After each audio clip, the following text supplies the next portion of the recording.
Nabash si Caprice sa isang episode ng Pinoy Big Brother kung saan nagkaroon sila ng aktingan na kasama sina Joaquin, Miguel, Fred at Heath. May sinabi kasi si Caprice na hindi nagustuhan ng mga netizens after siyang bulungan ni Joaquin at ganito yon. Wag, ayoko, kadiri.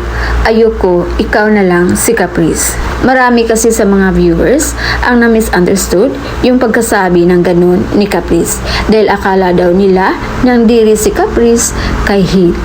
Kaya agad namang dumipinsa ang mga supporters ni Caprice na ayon pa sa kanila, ayaw ni Caprice sa ganong aktingan or sa ganong eksena kasi na-intimidate siya kay Heath.